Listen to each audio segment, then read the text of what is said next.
Hello Mireille et Paulette, bienvenue à toi dans cette nouvelle vidéo. Alors si tu ne me connais pas, moi c'est la petite Gabi et je parle beaucoup de cheveux au naturel sur cette chaîne. Et aujourd'hui, comme tu as pu le voir dans le titre, nous allons profiter de ce confinement pour retrouver de beaux cheveux, pour entamer une transition capillaire vers le naturel pendant tout ce temps libre que nous avons peut-être à disposition si nous ne faisons pas partie de toutes ces personnes qui nous permettre de vivre et de survivre pendant cette période de confinement. Donc là, je pense notamment à toute la sphère médicale, à toute la sphère des grandes et moyennes et petites surfaces, livreurs, camionneurs, etc. Enfin bref, tant de métiers que j'ai sûrement oubliés, mais bref, encore une fois, merci à vous. Donc aujourd'hui, je vais vous apprendre à prendre soin de vos cheveux au naturel avec des ingrédients hyper simples qu'on peut trouver partout dans nos cuisines et dans nos supermarchés sans avoir à surconsommer ou à devoir se retrouver à commander sur internet tout simplement. Donc je vous ai fait une playlist entière de transition capillaire,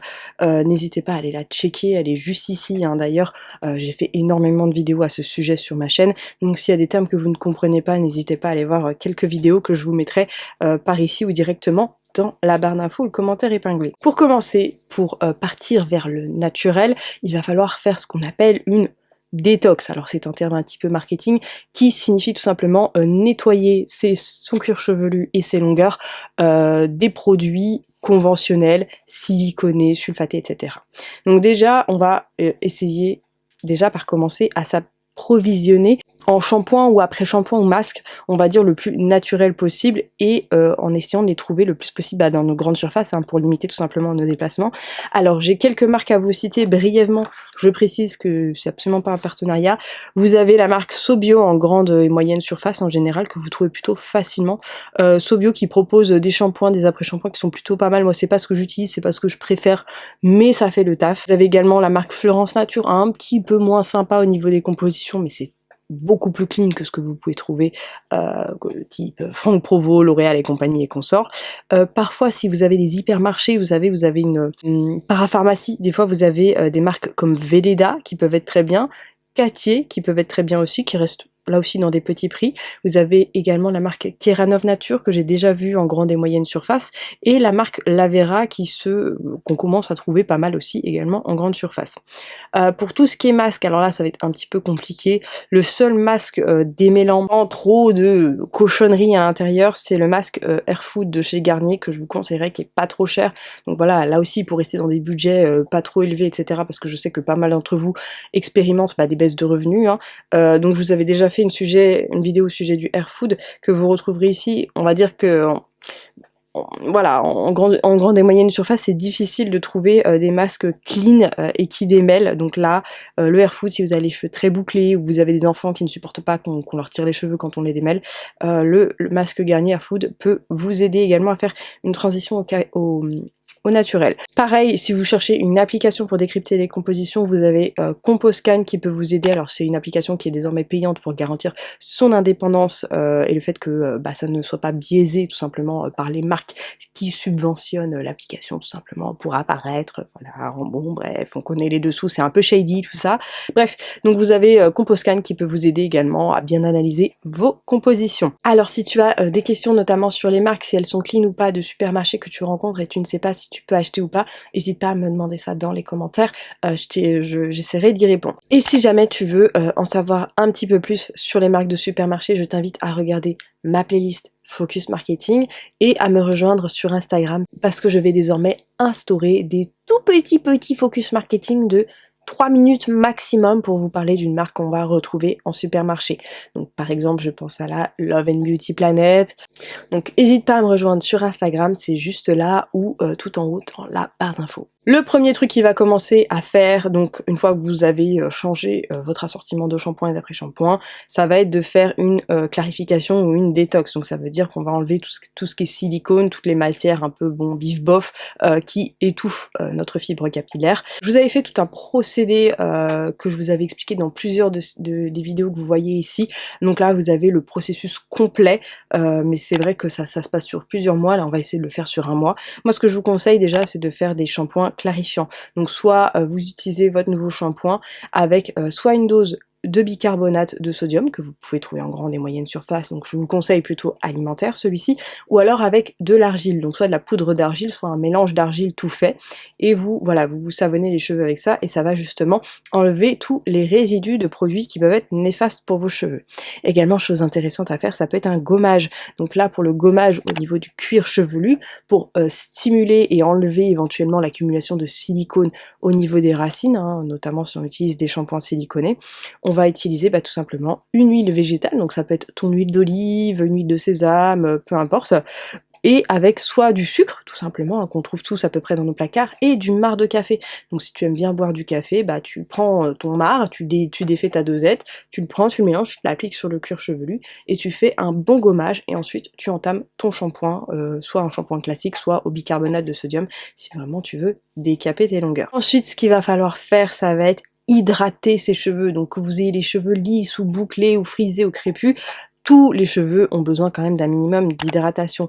Et comment se faire un après-shampoing quand on n'en a pas? Eh bien, vous avez tout simplement la crème d'avoine qui est un très très bon après-shampoing, 100% naturel. Donc ça, les flocons d'avoine, normalement, on en a partout à peu près dans tous nos supermarchés si on est à peu près bien réapprovisionné. Donc je vous mets une petite recette en barre d'infos pour faire de la crème d'avoine.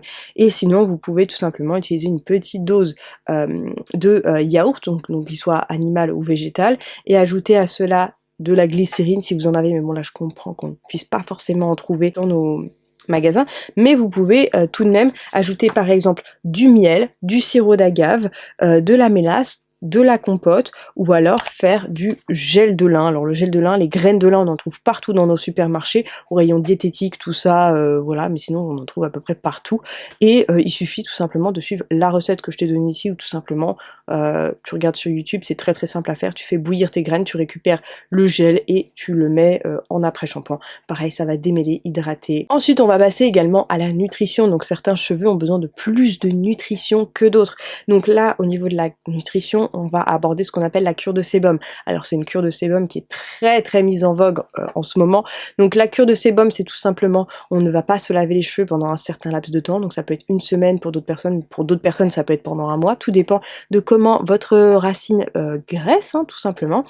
Et on va tout simplement brosser ses cheveux quotidiennement pour répartir le sébum sur nos cheveux. Alors, la cure de sébum, comme j'ai pu le lire, n'étouffe pas ni le cuir chevelu, ni les cheveux, puisque par définition, un cheveu ne respire pas, hein, biologiquement parlant, un cheveu est une matière morte. Donc, ça va tout simplement enduire la totalité de tes cheveux et le protéger au prochain lavage, donc lui donner une brillance supplémentaire. Pour moi, la cure de sébum, je n'en fais quasiment jamais, tout simplement parce que mon cuir chevelu est très très bien équilibré et il ne produit pas suffisamment de sébum pour qu'en une semaine, j'ai les cheveux qui sortent d'une friteuse, très clairement.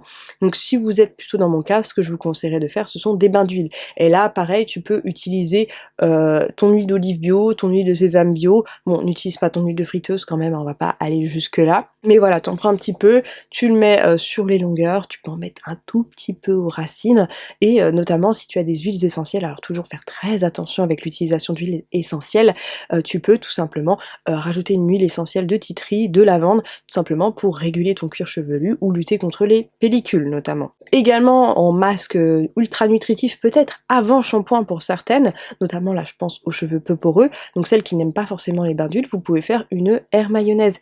Et là c'est tout simplement le même principe que la mayonnaise, vous utilisez un jaune d'œuf, de l'huile, vous montez ça avec votre batteur en une mayonnaise, vous appliquez tout ça sur vos longueurs et vous allez vous coucher comme ça, et le lendemain matin vous vous nettoyez les cheveux et là vous devriez avoir des beaux cheveux soyeux, doux, etc. Ensuite, ça va être plutôt pour les cheveux bouclés, ondulés, frisés, crépus, on va avoir ce qu'on appelle la stylisation. Mais peut-être que si vous aussi vous avez les cheveux lisses et que vous souhaitez les avoir ondulés pour X raisons obscures, bon bref, peu importe, vous pouvez très bien utiliser de l'eau et du sucre. Ça c'est la recette de grand-mère de Mamie Paulette, de Mamie Gabi, très clairement.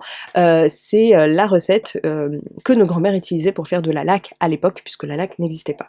Donc dans une certaine quantité d'eau, tu vas ajouter une cuillère à café de sucre, ou plus, selon le type de fixation que tu vas souhaiter. Tu vas cheater ça sur tes longueurs, là où tu veux les styliser, et tout simplement quand ça va sécher, ça va faire un peu crunchy, et ça va notamment, je pense, définir tes boucles, les faire tenir, ou si tu as les cheveux raides et que tu veux de belles ondulations qui durent dans le temps, voilà, sur cheveux humides, tu fais quelques sprays d'eau et de sucre, tu tresses, tu dors et le lendemain matin, tu auras de belles ondulations qui vont tenir beaucoup plus longtemps. Également pour les curly qui me suivent, toutes celles qui veulent avoir de beaux cheveux bien hydratés avec des boucles bien formées, là aussi je vais encore te recommander le gel de lin.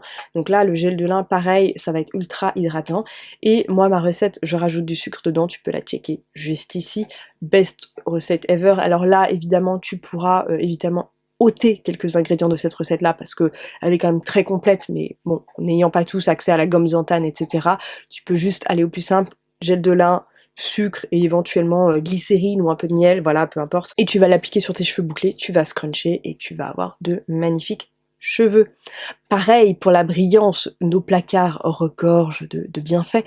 Tu vas utiliser tout simplement du vinaigre de cidre, on en a toutes dans nos placards, il suffit que tu prennes 90% d'eau et 10% de vinaigre de cidre, et si tu veux booster la brillance de tes cheveux, juste après ton après-shampoing ou ton masque, tu fais ton dernier rinçage à l'eau et tu vas justement utiliser ce 90%, cette dernière eau de rinçage au vinaigre de cidre, tu vas l'utiliser, tu vas rincer tes cheveux et justement ça va resserrer les écailles puisque l'acide justement a cette propriété de resserrer les écailles, de refermer les écailles, donc c'est ultra intéressant à utiliser.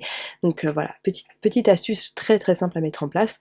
Et si vous avez de la spiruline comme moi à la maison et que vous ne savez pas quoi en faire parce que vous trouvez ça juste dégueulasse et que peut-être comme moi vous y êtes allergique, vous pouvez très bien l'ajouter dans vos masques hydratants ou dans vos après-shampoings ou peu importe. Donc vous en ajoutez, vous laissez poser ça sur vos cheveux et la spiruline va donner une brillance incomparable à vos cheveux. Alors bien entendu, c'est à utiliser uniquement si vous ne supportez pas la spiruline, ça serait quand même dommage de gâcher cette matière première pour la mettre uniquement dans vos cheveux, mais voilà, ça peut être, si vous n'aimez pas la spiruline à manger, vous pouvez la mettre dans vos cheveux. Ensuite pour tout ce qui est pousse, et là tu as deux objets qui sont tellement gratuits et tellement pas chers que tu peux utiliser tout le temps pour la pousse. Et ce sont tes petites mimines, tout simplement pour stimuler la pousse. Tu vas te mettre tête en bas, tu vas utiliser la pulpe de tes doigts et frotter comme ça et faire des petits cercles pour décoller ton cuir chevelu, stimuler les racines, stimuler les bulbes et augmenter la pousse. Alors évidemment cette méthode peut avoir quelques petits inconvénients, c'est-à-dire que par exemple si tu as des cheveux qui sont en train de mourir, donc voilà, le cycle du cheveu, je te l'avais expliqué dans cette playlist là, n'hésite pas à aller la checker.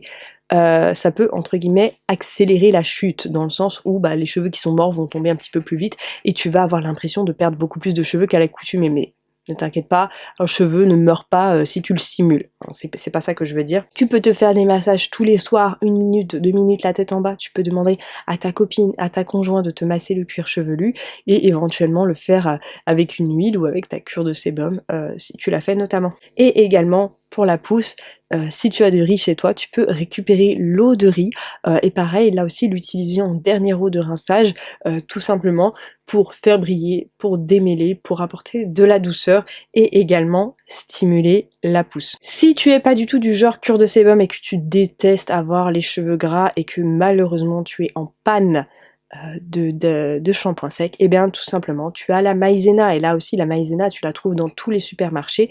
Tu vas en utiliser une petite cuillère à café, que si tu es brune tu peux peut-être mettre un petit peu de cacao à l'intérieur. Tu prends un petit pinceau, tu vas piocher dans ton mélange de maïzena et l'appliquer en racine et ensuite brosser ou secouer selon ta nature de cheveux, et là tu auras un cuir chevelu tout sec, resplendissant, pas du tout brillant, pas du tout huileux, et voilà, et ça peut être une très bonne alternative. Évidemment ce n'est qu'un petit prélude, il existe tellement de recettes naturelles, tellement de transitions naturelles différentes. Alors si tu as des conseils, n'hésite pas à les écrire en commentaire. Si tu as des questions par rapport à la transition vers le naturel, pareil, écris-moi ça en commentaire, j'y répondrai dans la journée suivant la publication de cette vidéo. Évidemment, il existe plein d'autres recettes que je n'ai pas énumérées, donc par exemple la cure de gingembre au niveau des racines, l'huile infusée à l'ail ou alors les huiles infusées au piment, mais bon moi ça c'est des recettes que je trouve un petit peu trop extrêmes ou un petit peu trop odorantes pour ma part et que je trouve pas très facile à mettre en place. Pour ma part là, tout ce que je vous ai cité précédemment, c'est vraiment mes go-to de routine au naturel que tu peux faire dans ta cuisine, que tout le monde peut trouver dans tous ces supermarchés. En tout cas Mireille, dis-moi si pendant le confinement tu es déterminée à faire une transition vers le naturel, et si jamais tu as des copines qui veulent se lancer mais qui ne savent pas forcément comment faire parce qu'elles sont bloquées, elles ne peuvent pas forcément commander de choses sur des magasins spécialisés, bah n'hésite pas à leur partager ma vidéo, que ce soit sur WhatsApp ou directement en leur envoyant un petit email. En tout cas, Mireille et Paulette, je te fais plein de bisous et je te dis à très bientôt dans une prochaine vidéo.